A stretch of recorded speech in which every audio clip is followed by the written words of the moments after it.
I just have a couple of quick questions for you. Okay.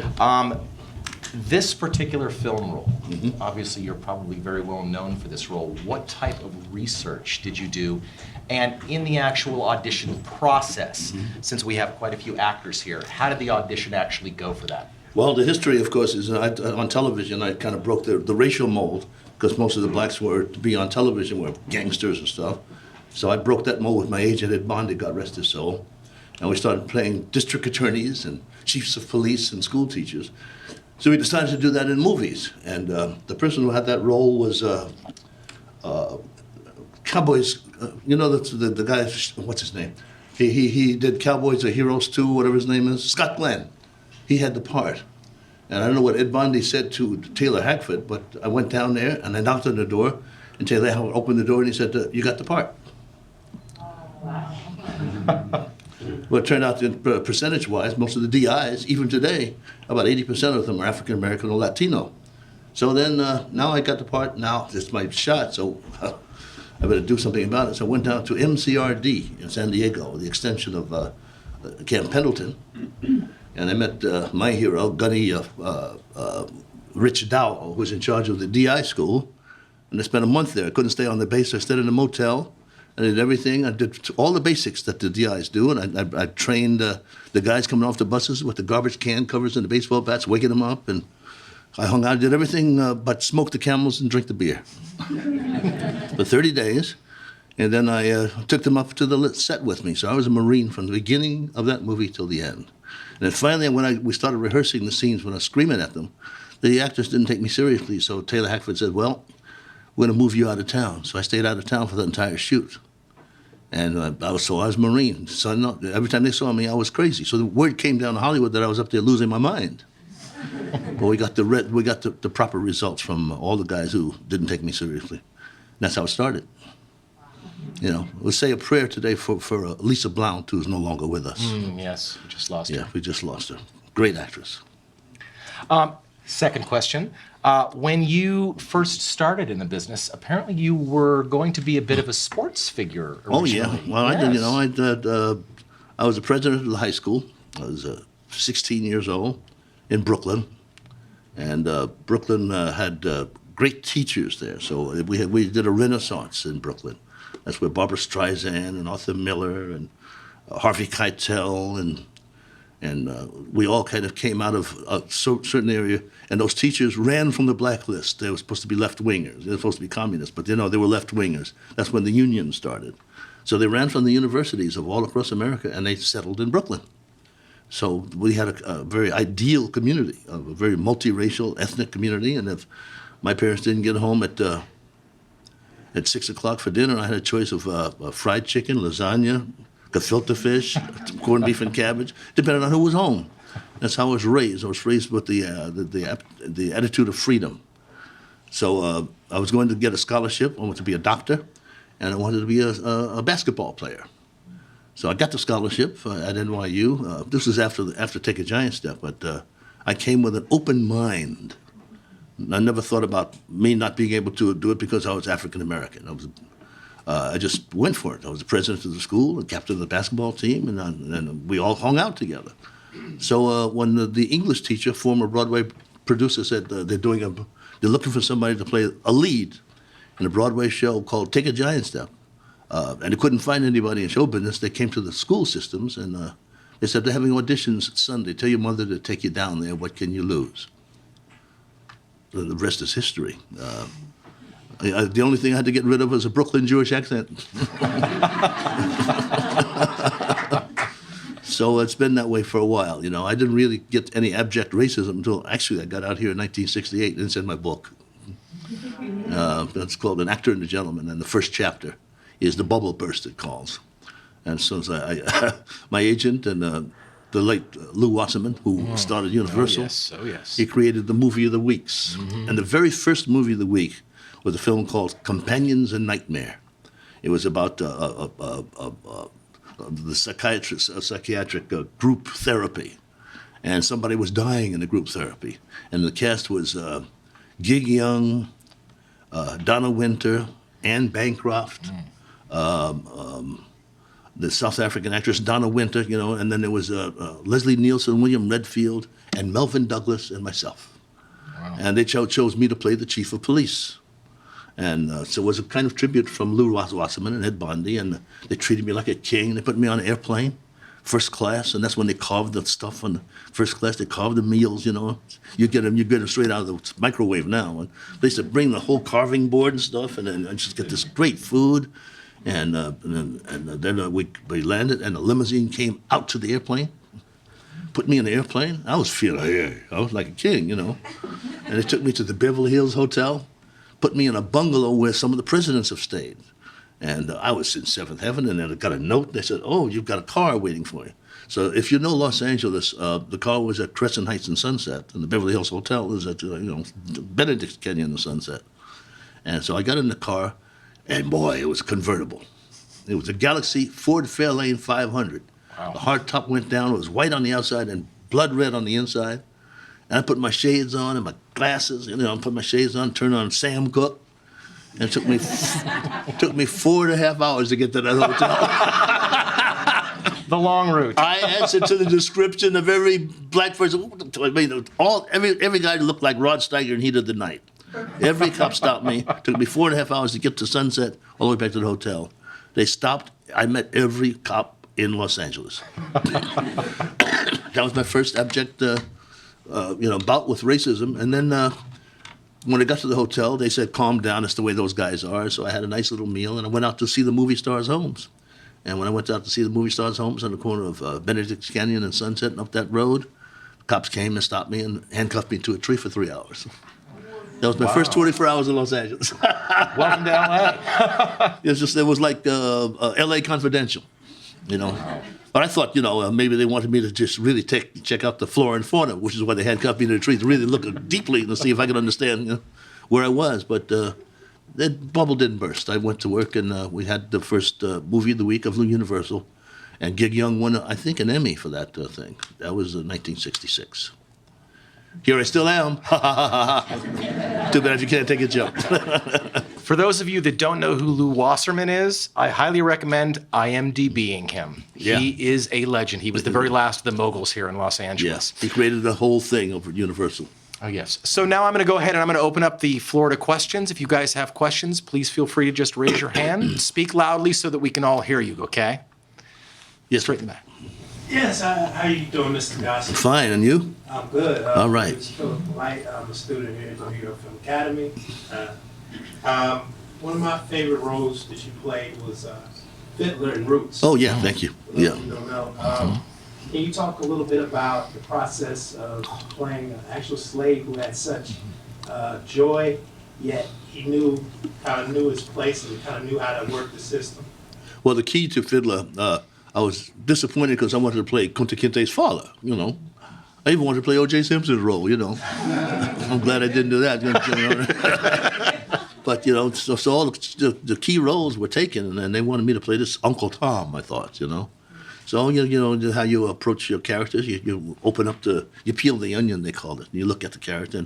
And I found a pretty important African-American, the first African-American. That's the first black man that Kunta Kinte meets, whose job is to make sure that he survives, and the chain survives, so that when he has children, they survive. And so in approaching that, I got a better feeling about Steppenfetchit and about Rochester and all those people that are seen on the screen, to survive and to be continued. And then it became a three-dimensional character. It's kind of like a father and son kind of character. So the thing that Alex Haley used to talk about, and we used to cross because we were on a speaker's tour after Roots, we'd meet at airports and stuff, is the scene when Kunta Kinte was whipped, in the movie. And I knew it was a felt whip, and Vic Morrow was my best friend, God rest his soul. Yes. He came up to me before he did the whipping scene. He says, I'm going to apologize in advance, but I'm going to do this scene to the best of my ability. And I said, help yourself. I'm sorry I said that because I don't want to beat him. And anyway, he did that scene, and there was LeVar, and he finally had to say his name was Toby, and he falls down, and I have to go and I was so touched by the scene. It was so real that the line is, what do you care what that white man call you, Toby? Kunta Kinte, that's who you are. That's who you always be. And all of a sudden, something came out of me. I said, there's going to be a better day. You hear me? There's going to be a better day. Alex Haley didn't write that. And I thought they were going to shoot it again because I just ad-libbed, and they kept it in. And Alex talks about that. I just, all I could say, the scene couldn't be over just with that. Not the fact that he had to say Toby. It had to be a better day. And I see it as a better day right here. Thank God, huh? Yeah. Any questions? Yes. Oh, you, Mr. Gossett. I'm fine. How you doing, man? I'm well, thank you. My name is Keith Thompson. I'm a student here as well. I wanted you perhaps to go into a little insight of two other movies that I really liked you in, and that was Don't Look Back Uh-huh. and also The Skin Game. All right. Skin Game. Let's start with that one first. I was doing playing Patrice Lumumba at the Music Center, and I did a repertory season there of Lumumba, which was called something Angels. I forgot the name of it anyway. Played Patrice Lumumba in that, and then I did the Three Sisters. I played Verschinen and with Tyne Daly and all those guys to show that the LA school district, which was very diverse, so they could identify. I played Tartuffe, and so Meta Rosenberg, Jim Garner's producer, saw me and recommended that I play the part, and my best friend Paul Bogart directed it. A little anecdote about the Three Sisters is Dan Sullivan, who came from the sports page to be the critic. He became a major critic here in Los Angeles. And he questioned my presence playing Verschinen in this Russian piece. So he hadn't really done his research. But the fact is that Chekhov, when he was 16 years old, got a literary prize. And the literary prize was called the Alexander Pushkin Literary Prize. And I looked at him and I said, "That don't mean vodka and Kahlua." If you don't know who Alexander Pushkin was, he was a Moor who was raised in Russia, a black man. And so Chekhov got that award. So I was cast with Jim, I thank him daily. I thank him in a book. He read the book. He's my hero, Jim Garner. He's one of those movie stars who welcomed me to Hollywood on the set and in life. He's one of my friends today, him and his agent. His agent lives next door to me. He's not feeling well, but he's still Jimmy Garner.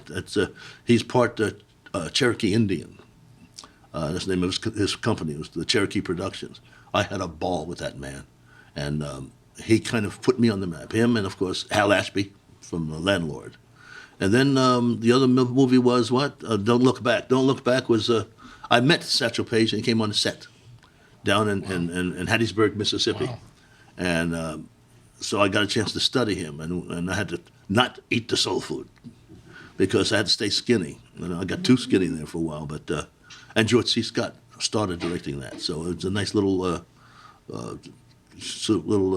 thing there, like perk to go down there in Hattiesburg, Mississippi, and play Satchel Paige. Any more questions? Yes. Mr. Gossett, my name is Jonathan Thompson. I'm sitting here also. All right. I just came here. I've been in California not more than a week. Welcome. Let me call the police. I just want to know, do you have any advice for any fresh young people that are just coming to Hollywood for the first time? Well, I tell all young people, the motto is you have to say 3 times every day. There's no such thing as impossible. No such thing as impossible. Say it 3 times every day, especially when things get tough. How about the ladies? Girl in front of you. Mr. Gossett, I'm Paris Baldwin, a filmmaker here at New York Film Academy. Hello. And my question to you is, what would you, kind of along the same lines, attribute your longevity in this career to?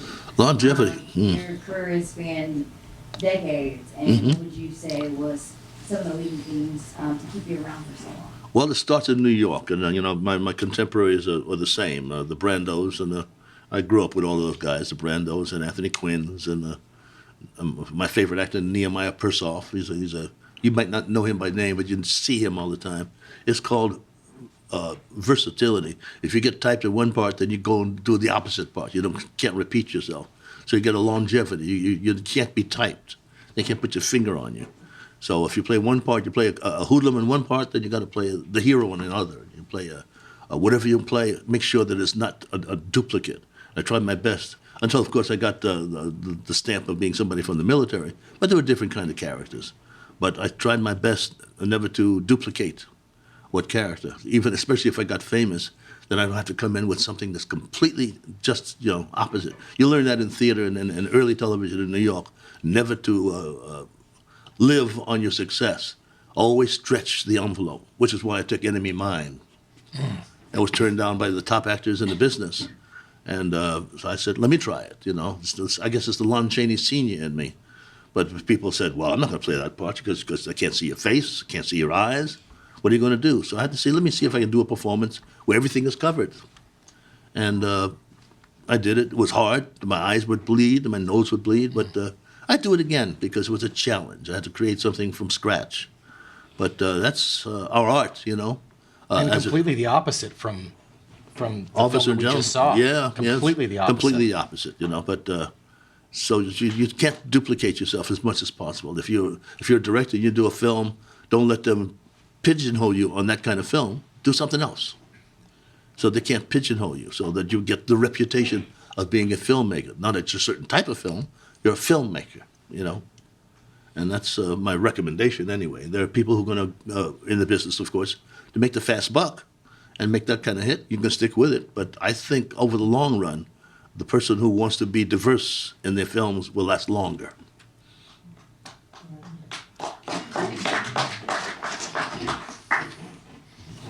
Thank you for coming here, sir. My name is Josh. Hi, Josh. I'm from New York as well. And Excuse me. I was thinking about one thing. As an actor, when you work with different directors, I've seen this happen. I'm a filmmaking student, and one thing I Went down want the to wrong make sure pipe. that on my set, I want to make sure that the people I work with, I want to make sure they're comfortable working there.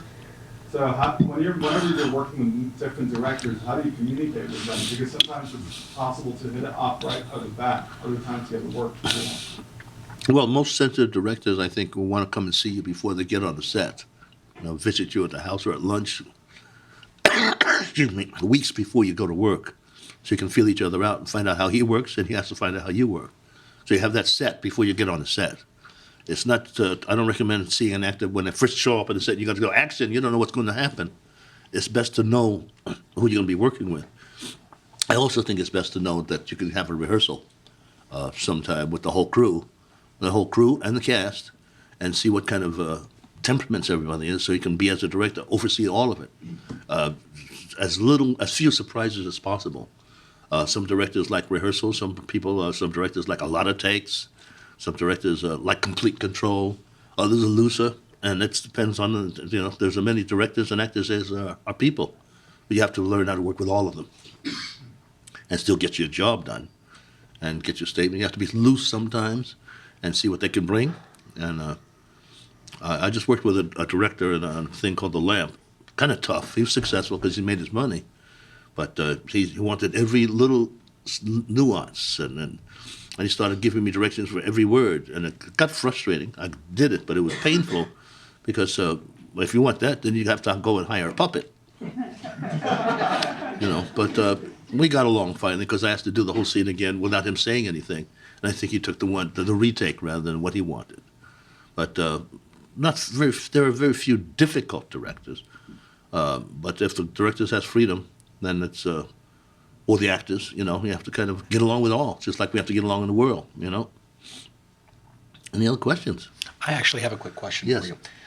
When you're working with directors, do you find it easier when that director allows you to actually do what you've been hired for, which is be the actor, as opposed to, as you just stated, pounding every word? When do you prefer flexibility as that actor to be able to create? I have no preference. It's up to the director. If he has done his homework, he knows what he wants, and I have to find out what he wants, and I'll serve that to him. If it's not working, then I might suggest something else. But I've got to come prepared for him to direct me. Of course. That's his job. Right. Exactly. My job is to bring what he wants because he can see the whole tapestry, and I cannot. Right. So I have to service the director and the story. I bring that malleability to a director, and that's probably why I was hired a lot, because I could bring that. Right. But you study that, and the school's never out. That's correct. Never stop learning. I'd never stop learning. School's never out. Yes. Good evening. Hi. Look at Hi. yeah, that's a nice voice you got there. Oh, thank you. You're well. Army, Army? yeah. All right. All right. Okay, my name is Natalie Little. I'm with the Master's Program for Acting. Mm-hmm. And my question is, since you're from New York, have you ever been on Broadway or the stage, or is that maybe your... I started on Broadway. Well, I got that first part, Take a Giant Step. Labor Day, 1953. Still in high school. A lead on Broadway. It's about a young boy at the age of 14, 15, going through his what do we call that childhood thing, where his voice begins to change, you know? And he's very famous with his buddies. They play ball together, very similar to mine. And all of a sudden, it comes to a date, and there's no black girl for him to date. So he goes through that change, you know, and he winds up. It's a nice little story. Johnny Nash played the movie, but it got me on Broadway in a lead in the Lyceum Theater. 1953, Labor Day, we opened. We did New Haven, and we did Boston, and we did Philadelphia first. And I opened with a great cast of people who are my heroes, and through those doors came legends. I didn't know who they were at the time. I didn't know who Paul Robeson was. This big, over-voiced guy came out laughing at me. He was so proud to see me, and picked me up and hugged me. My back cracked. And he laughed, and he's so happy to see me. I thought, who's that guy, you know? And Adam Clayton Powell, who you read about, and some of these great people, Josephine Baker, Lena Horne, Count Basie, Duke. It must have been something I didn't know. In retrospect, I've shaken the hands and got hugs from some people who made his, Jackie Robinson, Don Newcomb, all those guys. And they kind of shook me up and got me... They taught me how serious this thing was, and I had to drop basketball. I did wind up at Catskills trying to. I got drafted to the Knicks, but at the same time, it was 1959. I had a nice little piece of change because I was getting ready to go into rehearsal with Sidney Poitier and Raisin in the Sun. But I was curious. I went up to the Catskills with all those guys, and I figured out I had more money in my pocket than they had in the bank. It's not the same today. So I went and I did the Raisin in the Sun, and I haven't changed my mind since. I got a seat in the front row now, you know. But it's been a long ride. This Labor Day, 2011, that'll be year number 60. Wow! And I haven't stopped yet. I might be teaching, if you want to go back to school, at the University of California, Channel Islands, up just south of Oxnard. I'm getting an offer with them, or maybe Savannah State. There's two very attractive offers. But in the meantime, there's other things to do. Yeah, young lady. Oh, my name is Gabriela. I'm in the filmmaking program. Mm-hmm. And basically, the question is that you said that originally you wanted to study medicine. Yes. So, would you say that you coming in the acting world, was it, a consequence of, that chance that you had, or you had beforehand, before you wanted to study medicine, whatever you actually consider? Because I wanted to be a neurosurgeon. I wanted to be a brain surgeon. But you never consider being an actor before? No, not at all. I think I was going on Broadway with my back in my mind. My mind was going to go to med school, going to pay for my med school, and I was going to try and try out for the Knicks. And I played pretty good in college, but I kept on quitting the team to do theater. And it was still a stopgap until I got at Bellevue. They had these cadavers, these animal cadavers, and I was trying to dissect something in a cat's brain, and the cat's leg went. And that's when I quit med school. So tell me more about this acting. But yeah. You would say, this kind of turn of events led you eventually to, get to the biggest honor. Well, it gets in your bloodstream, Like, you got you with the Oscar. So how did that, when you got to that point, how was it like? It was a visceral commitment, because I was hanging around with some of the greatest actors of all time. I was at the Actors Studio with Brando and Anthony Quinn and Jack Palance and Lee Grant and Nick Nehemiah Persoff and Marty Landau. You name them. They were the greatest. And they were serious. Jimmy Dean, Anthony Franciosa, and those directors, Frank Corsaro and Kazan and all those, William Inge, Tennessee Williams, Marilyn Monroe. And here I am looking at see how serious they were, and it gets into your bloodstream. And you hang out with them all the time and you start to realize it's quite serious. And you start opening the books of Stanislavski and the Actor Studio and to read the books from England, and you start hanging out with those actors and actresses, and it gets into your bloodstream. It's a lifetime commitment, the visceral one. And those lessons that you learn in the Actor Studio and some of those other classes, Uta Hagen and all those people, becomes quite serious. And then that's probably when I made a decision not just to be an actor, but to be an artist. That's where the word art comes from, back east. And sometimes we lose that name when we come out here to make it, but I would suggest to keep it. Keep that. Being an artist is very important. It's the art of acting. It's the art of movies, the art of directing. Keep that in mind and never forget it. Oh, you next, yep. Hi, my name is Max Millenberg. I study filmmaking. Thank you for being here. Yeah. I'm a big fan of the Half-Life series. You were cast as the Vortigaunt in the second part. I mean, Stargate? The Vortigaunt. You were cast as the character. Yes, How was it to be cast as that character? I didn't do it long enough, you know. I did it. I did a job. I like all the stuff I do. I like to get involved with all the stuff I do. I wish I had a chance to do more, because it was called coitus interruptus. It was on again. It was off again. Goodbye. It's a wrap, you know. So I liked the series too, but I didn't get a chance to do much of it. Yeah. I liked Stargate though. Could you tell us what was the combination in the film that we saw tonight that produced the acclamation in the relationship between you and the director? Was there something unusual there, or that was because you did receive such acclamation? You know, Taylor said very little to me. He saw my preparation, saw the Marines, and I had done the homework. He didn't say a whole lot to me. He told me what was important. I worked my butt off. He made sure that I worked my butt off, and very clever, brilliant director Taylor Hackford is. He's long overdue for a couple of Oscars. He should have gotten it for Ray. Should have gotten it for Officer and Gentleman. Should have gotten it for White Knights. He's a great, great director. So he didn't touch me too much. He directed around me. We did the scenes a lot. I was away from everybody. I didn't have dinners with anybody. I was alone, and it was me and the Marines, you know. So that was what I got from Taylor. I got a little. He just kept me under control, and very little, and just photographed what I brought him. You know, but yes, sir. Good evening, sir. My name is John Chukwu. Yes, where are you from? I'm originally from Nigeria. From Nigeria. Oh, shell, Bamoshe. What language is that? Yoruba or what? Yoruba, that's Yoruba though. That's Yoruba. Yeah. I'm from the Igbo tribe. You're from the Igbo tribe. So what do I say? Demena? Kerukoli. All right, so just you do it. You have to clean it up.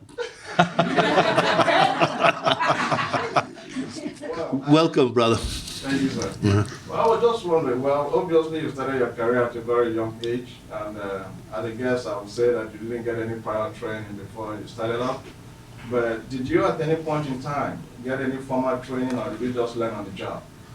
Before that play? No, I mean your career.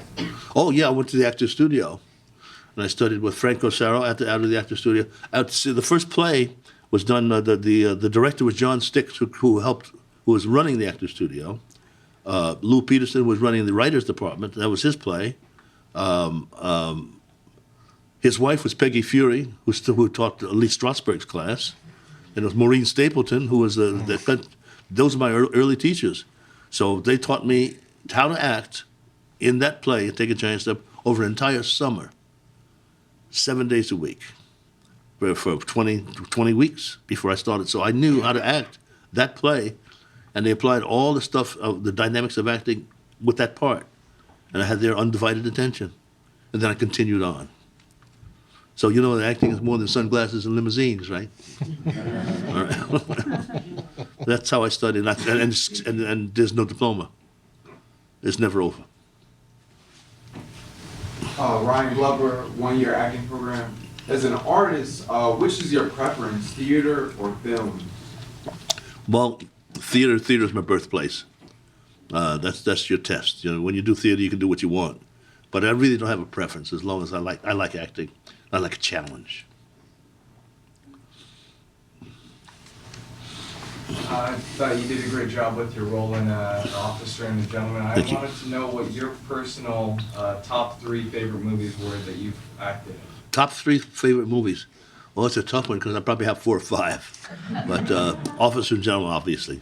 But my favorite number 1 movie is Enemy Mine because of the challenge and the stretch and the preparation. It was hard work over a 6-month period.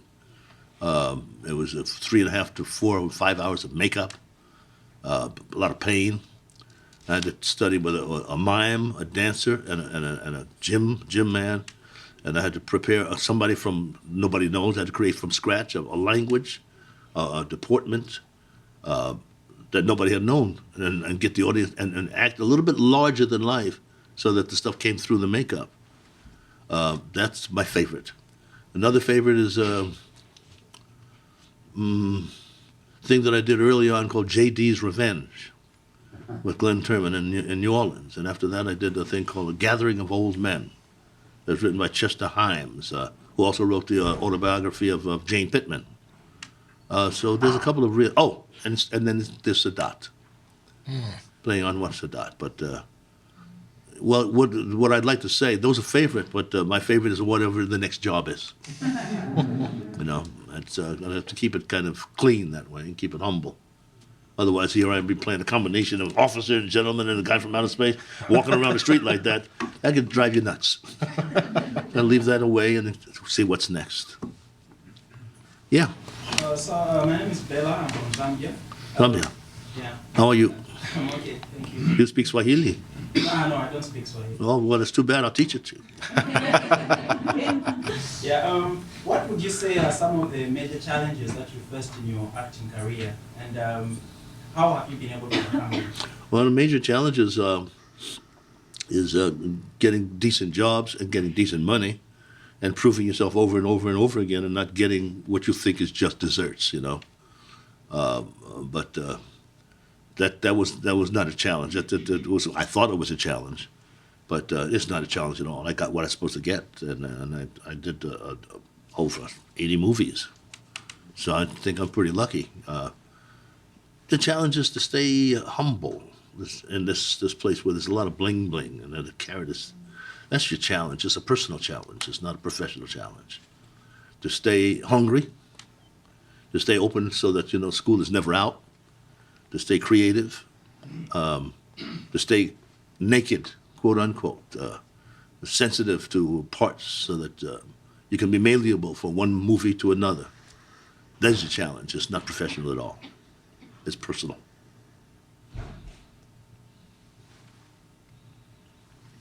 Back. My name is Naomi Allen.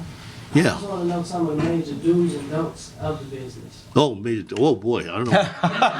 You got an hour? Do's and don'ts of the business. I don't know. You have to stay hungry. You have to stay open.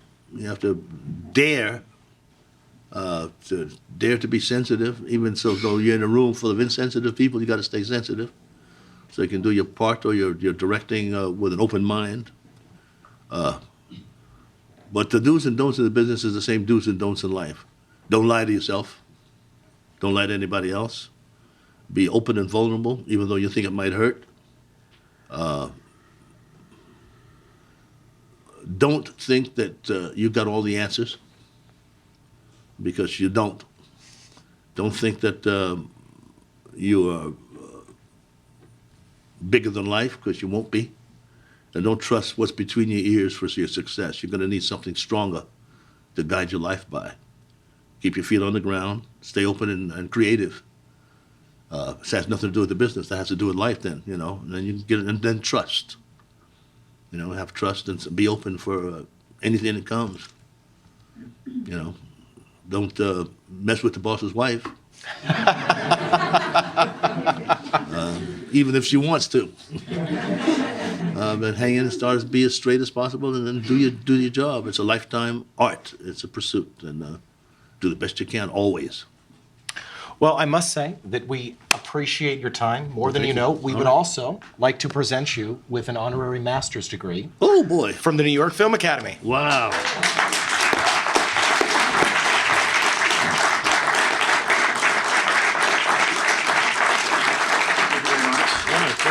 Honorary master's degree in acting from the New York Film Academy. All right, guys.